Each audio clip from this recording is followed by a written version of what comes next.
And I hope that through all of these examples, I'll touch on some of the key money concerns that freelancers have. But of course, if anything I don't get to, there's time for questions at the end. So to jump straight into it, my first big money mistake when I first started freelancing was not having good invoicing software. I've seen in the chat a couple of people have brought up invoicing software. So when I first went freelance, I think very much in a reaction to the fact that I used to work for companies. I actually went freelance as a result of redundancy, which I think is quite common for a lot of people.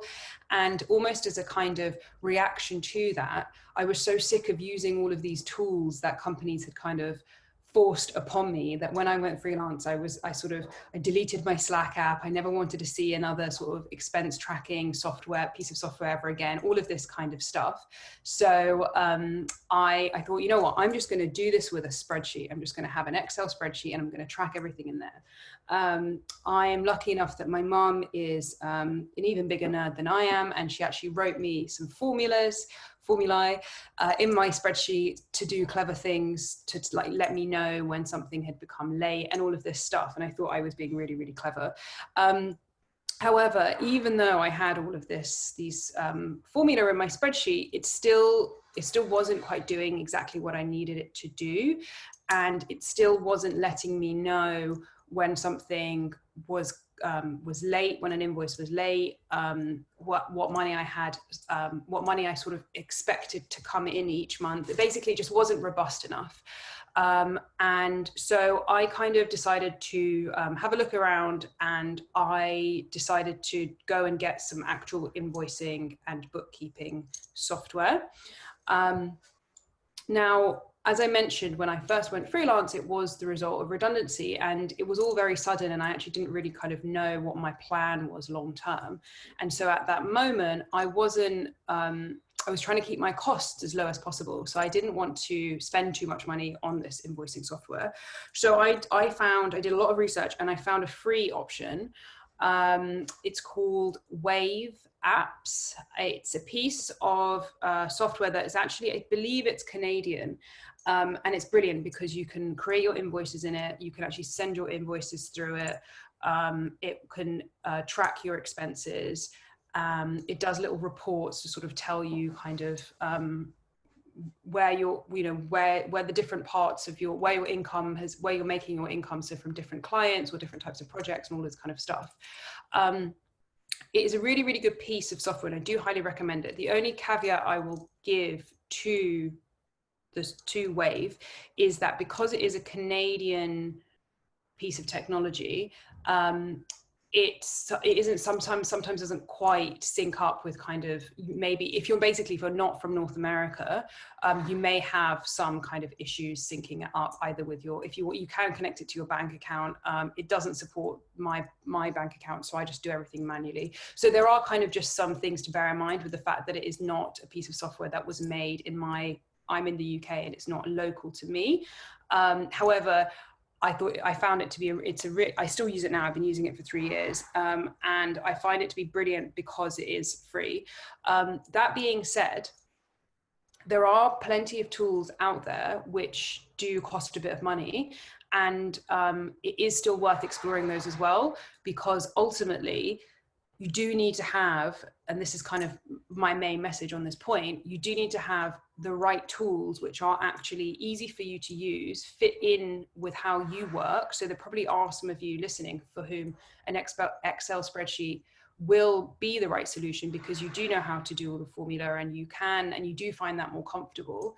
However, you need the tools that are actually going to work for you. And if that requires you investing in them, that is really part of your business. And that is something that you shouldn't be kind of afraid to do. It's something that, for me, long term, I've now been freelance for 3 years. I do think about switching my invoicing software to have something that is more kind of in line with sort of like UK particularities and all of that kind of stuff.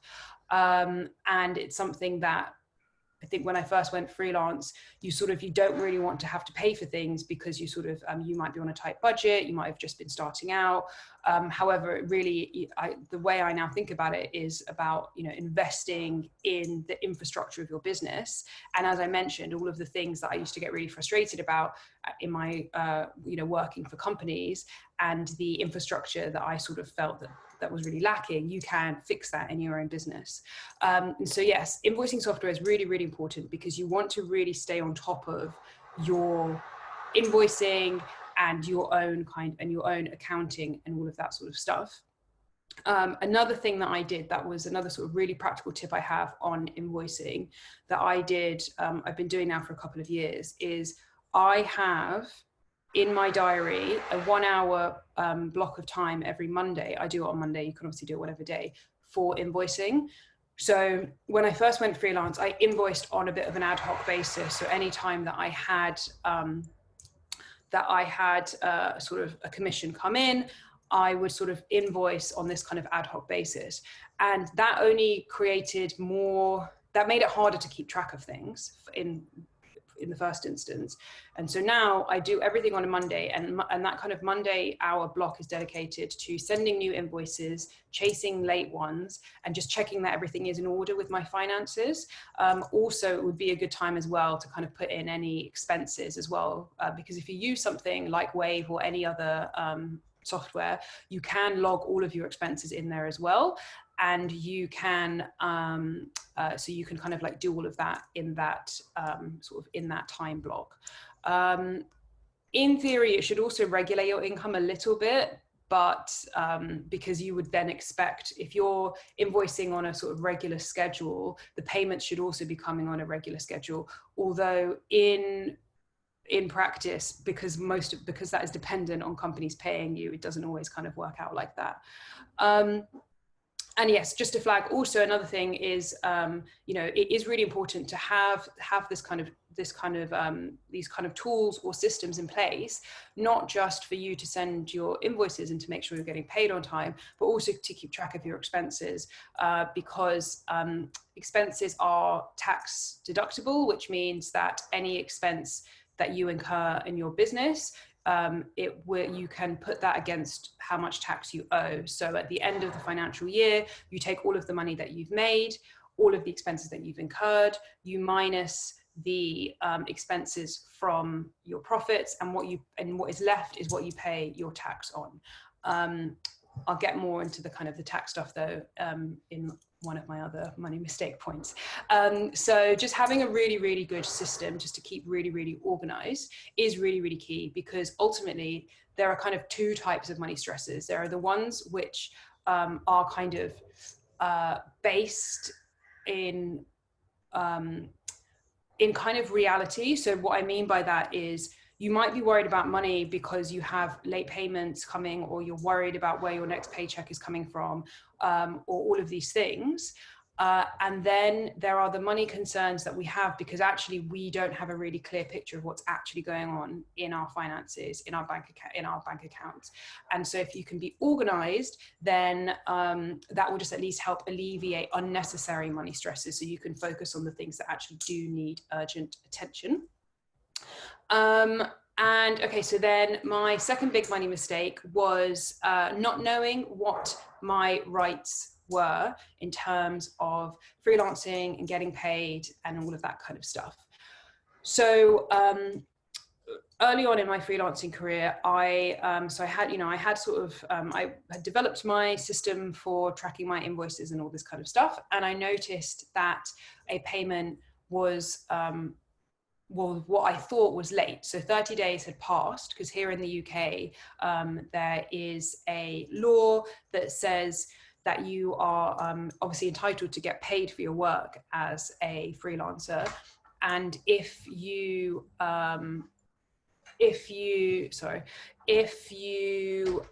that invoice is late by more than 30 days, you are entitled to a late payment fee. Now, that particular law is a really, really important one to know if you are freelancing in the UK. I know there are lots of people here from all sorts of, from different countries and different places. So it's really important to kind of learn what the local laws are wherever you live. But here in the UK, there is this law, it's called the Late Payment of Commercial Debts Act. However, what I didn't realize about this law is that the 30 days only apply if you haven't signed a contract that has other payment terms in it. So I contacted this company to say, oh, my payment is late because it's been more than 30 days. And they said, well, no, you signed a contract that says the payment terms are 45 days. And I didn't sort of realize this basically. And I didn't realize that you have to, I did know this, but I didn't do it. But this is a classic example of make sure you read contracts really carefully, and make sure you understand the laws that protect you and also exactly how those laws work. So after that experience, I did loads of research into this piece of regulation. It's kind of also part of the campaigning work I do around payment issues for freelancers. It's so boring, and I know none of us want to do it, but you have to read your contracts really carefully. And related to that, if you don't have a contract, ask for one. A really big red flag for taking on new work or a new client is if they don't, if they not have a contract, but if they don't want to give you a contract when you ask for it. That's a really, really big red flag, because ultimately the majority of the rights that freelancers have are in the contract between them and their clients. We're not really protected by employment laws. I'm speaking kind of from the UK, but to be honest, this is true in Europe, it's true in the US, it's true everywhere. Freelancers aren't protected by employment laws. They're protected by things like anti-discrimination laws, health and safety laws, and then there might be the odd law like the late payments law, but your traditional employment laws do not protect freelancers, and all of your protections are in your contract. So you need to read your contracts, and ask for them if you don't have one, and think really, really carefully about working with companies that don't want to give you a contract. If you are in a situation where you're working with a company and they said, yeah, sure, we can have some kind of either a contract or a writer's agreement or a scope of work, some kind of agreement, but they want you to put it together. There are places you can go to get templates for this kind of thing. In the UK, so a union is a really good place to start looking for these kinds of contracts. So in the UK, the National Union of Journalists will help you put together something like this. There are also now companies like Underpinned, which is a freelancer platform in the UK, which does template contracts. I believe the Frontline Club here in the UK, which is a foreign correspondence club, I believe they might have template contracts. So there are places to look to find these template contracts. Also, if we're talking specifically about publications, they often have their contracts or their kind of freelancer agreements available on their websites. So places like The Guardian, the New York Times, the BBC, all these places have either what's called freelance charters, contributor guidelines, or terms of trade available on their websites. And those basically outline all of the kind of terms and ways that they work with freelancers. Things in particular you want to be looking for when you're thinking about your rights. So as I've mentioned, the laws as they pertain in your local country, which protect the self-employed or freelancers. I know in New York, there is the Freelancing Isn't Free Act. So if you're doing any work in New York, that Act provides some protection. And then, as I mentioned, the Late Payments of Commercial Debts Act in the UK. So do your research and find out what the laws are in your local area about sort of freelancers more generally. And then things to look for in contracts, particularly with media outlets and publications. You want to be looking at things like kill fees. So this is when a publication will pay you a fee if they don't publish your work. And you want to kind of look at that wording quite carefully, because as we all know, it is really common for a piece to get killed for a variety of reasons. and and different publications have different approaches to their kill fees. Some have really generous fees where if they've scrapped a piece just because they've decided not to publish it because the news cycle has changed, they will still pay you even up to 100% of the fee. Whereas other places are a bit more, I'm trying to think of a diplomatic way of saying it, but they will basically scrap your fee, scrap your piece, and then not pay either not pay a kill fee or pay a really small kill fee. So definitely pay attention to things like kill fees. Also pay attention to things like syndication rights. I think I saw a question about this. But if a publication is if a publication syndicates your work, which means that it publishes it with one of its partners, so either an international publication or some newspapers work with magazines and all this kind of thing to syndicate your work. Check what the payment terms are, because you should really be paid a syndication fee if your work is used elsewhere. And then the other big thing, which kind of relates to this, is your copyright as well.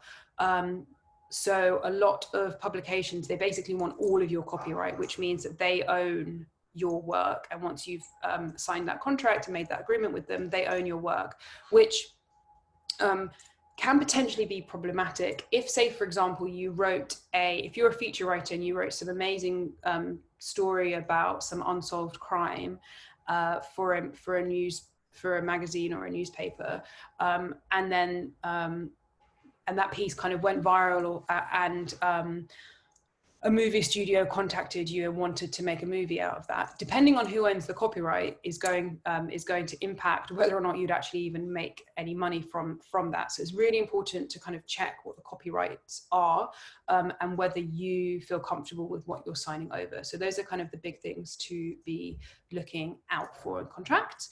And then, so that was two. The third one the third big mistake I made, not understanding how much tax I needed to pay.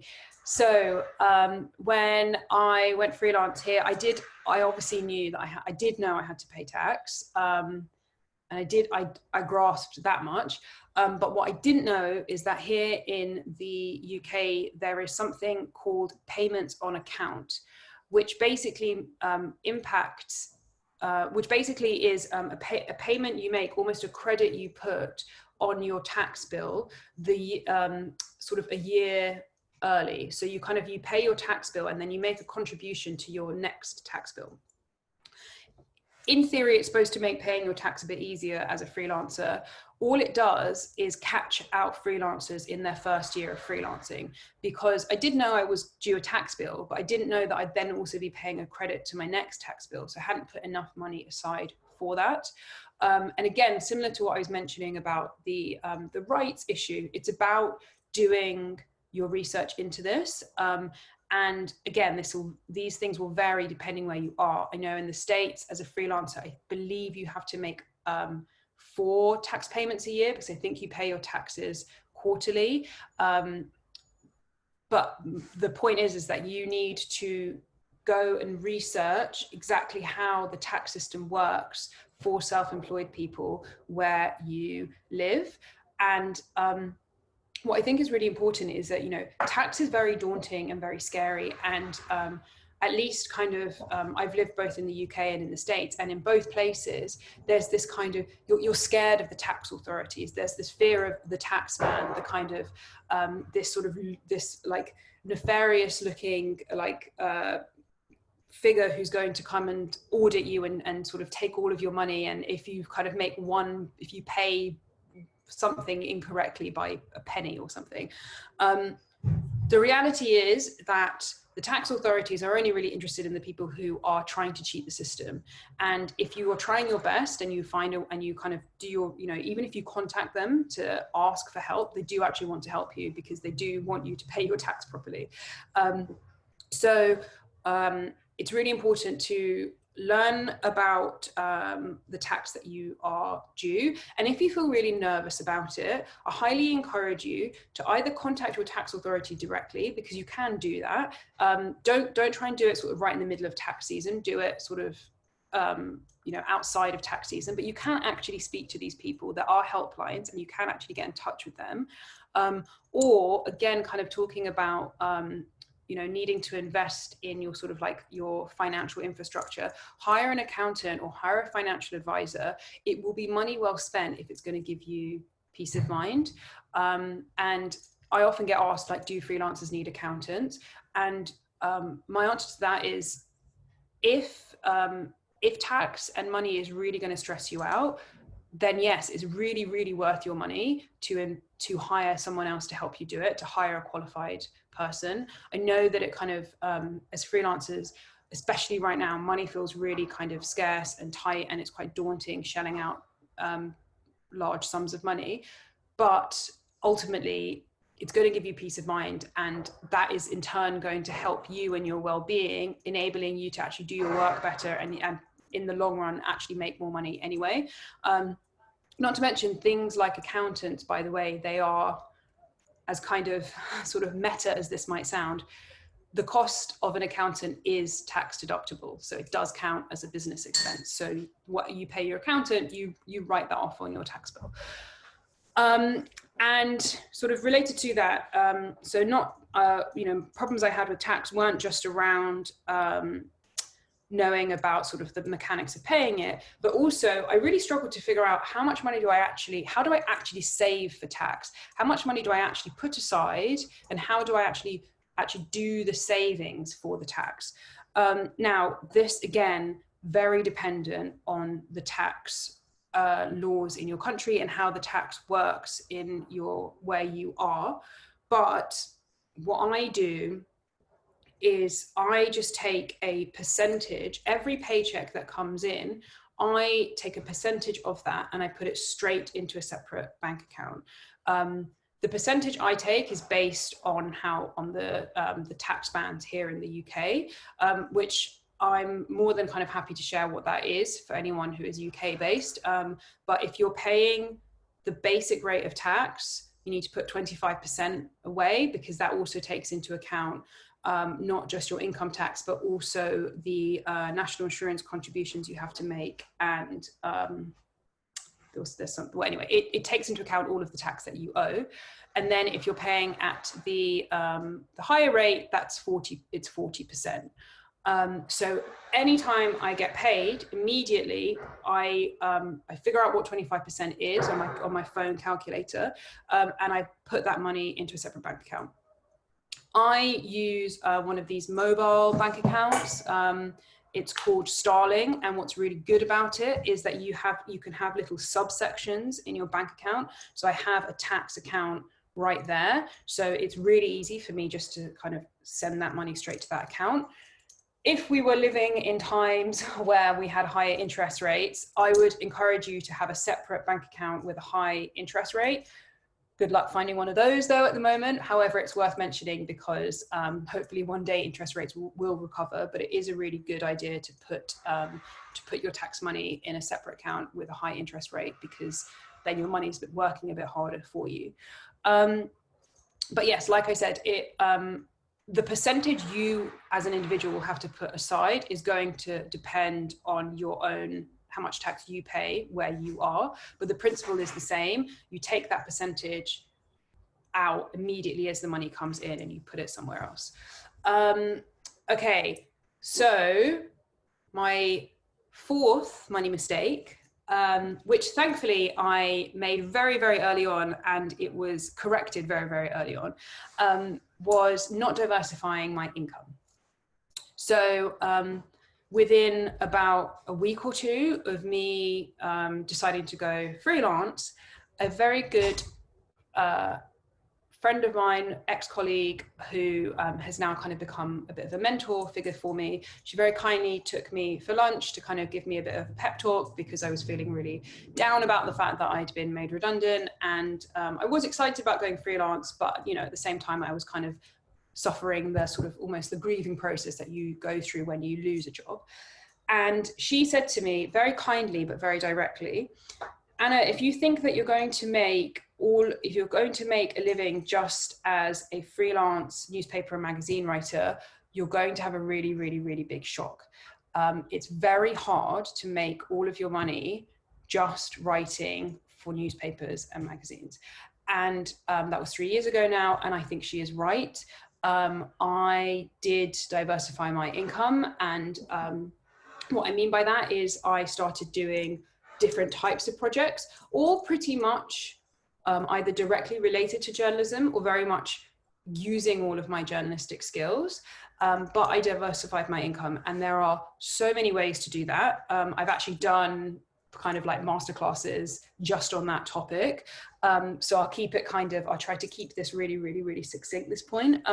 But the main advantage of diversifying your income is that it does provide you with more security. So you are essentially spreading out your risk. And I mean, what's happening right now with the pandemic and with COVID, we're seeing kind of how, I mean, it's been every week basically that we see another media organization either shut down or freeze its freelance budget.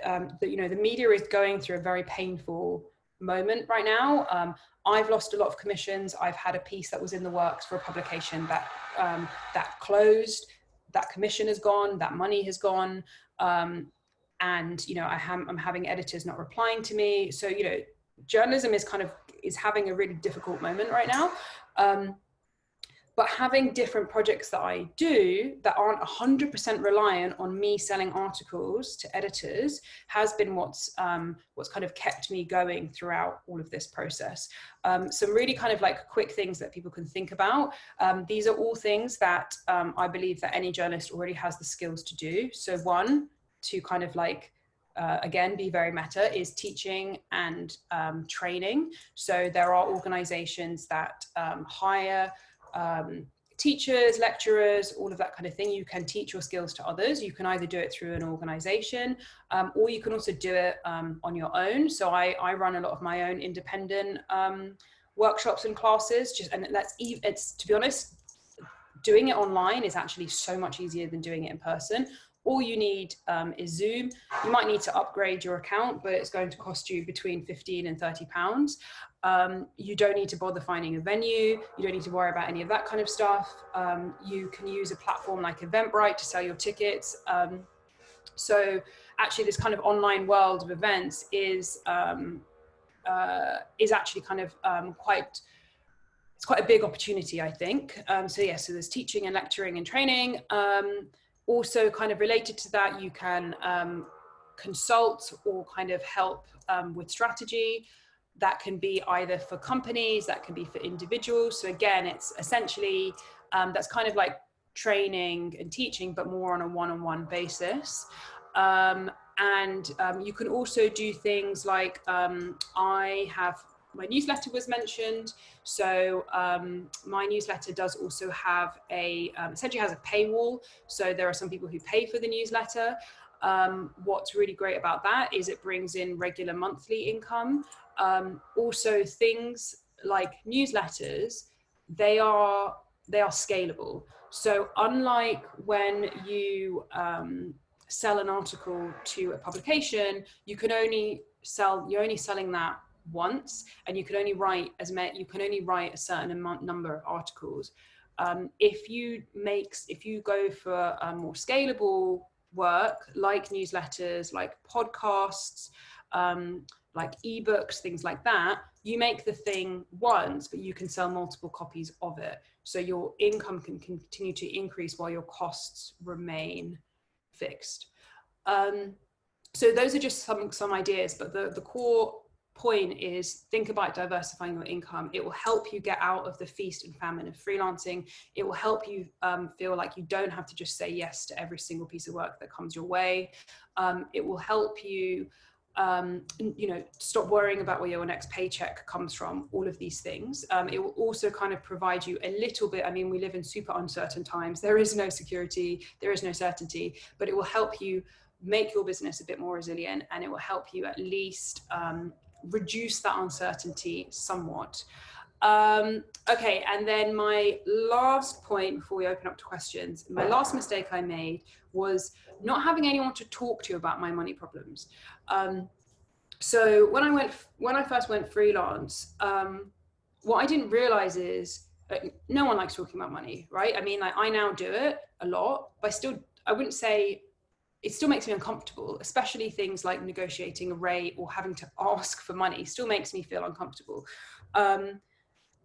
The thing about freelancing is you're talking about money on an, even if you're not a pay campaigner or someone who kind of does training on money, you're still talking about your money on a near daily basis. Every time you have to ask for where your payment is, why your payment is late, every time you have to ask for a fee, you're negotiating, you're talking about money all the time.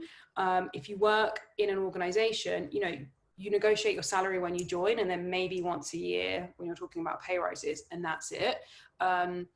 But you're talking about money on a near daily basis. And so I found what was most transformative for me is having communities of people, having, work wives is what I call them, people who I feel comfortable talking about money with.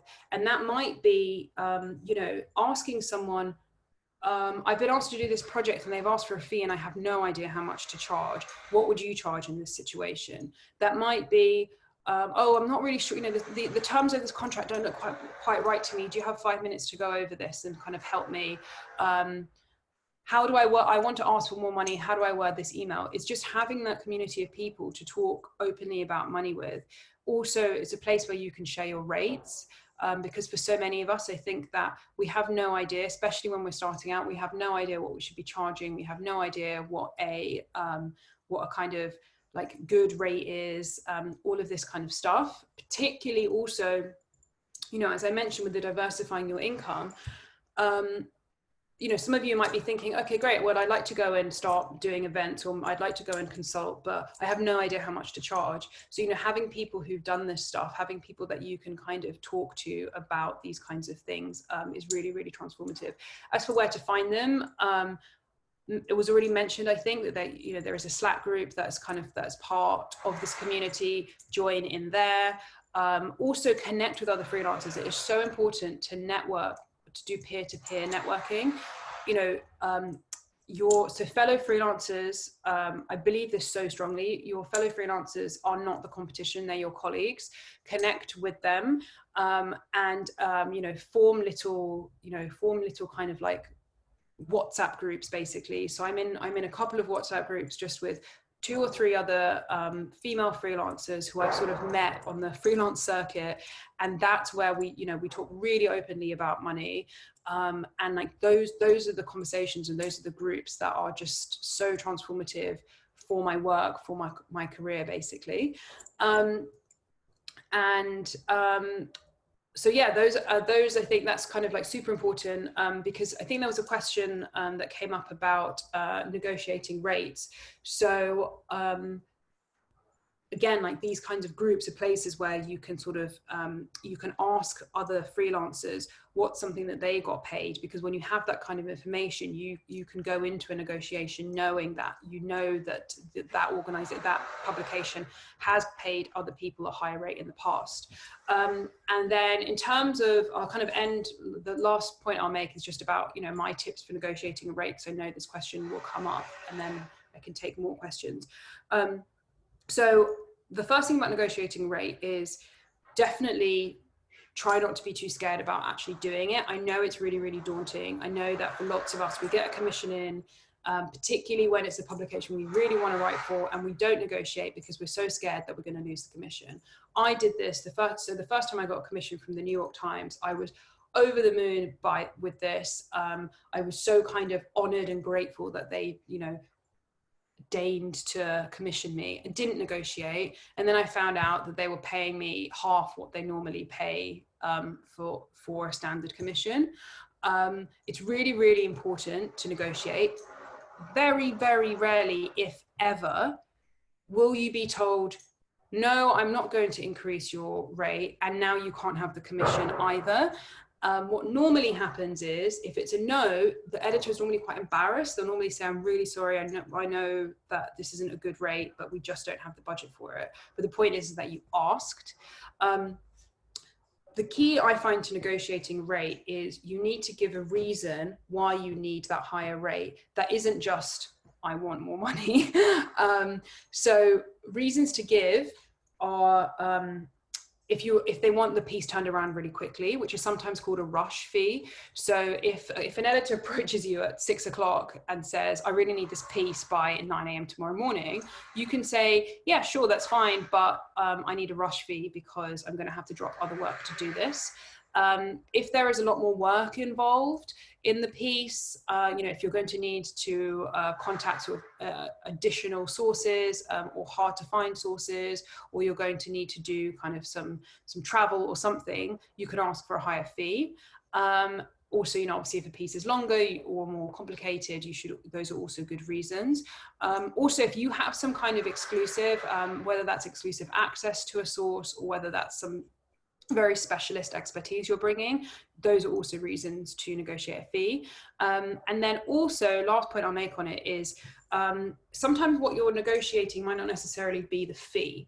So, you might use that. You can also use this as your negotiations as an opportunity to say, okay, well, I'll accept this lower fee, but I'm not comfortable with the fact that you want all of my copyright. Or, okay, I'll accept the lower fee, but I need travel expenses because I'm going to need to go wherever to report the story. So kind of in the same way that when you're negotiating a salary, you're not just negotiating your actual pay, you're also negotiating your benefits and everything around it. Have that mindset when you're negotiating your freelance rates as well. Like, what else could you add to your negotiation?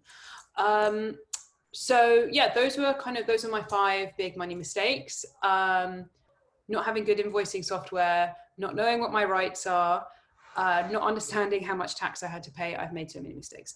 Not diversifying my income, and not having people to talk about my money problems with. Very happy to take any and all questions. I try to practice what I preach, so super open. Don't be shy about asking dumb questions or what you think might be a taboo question. I'm very happy to kind of share whatever you guys need to hear.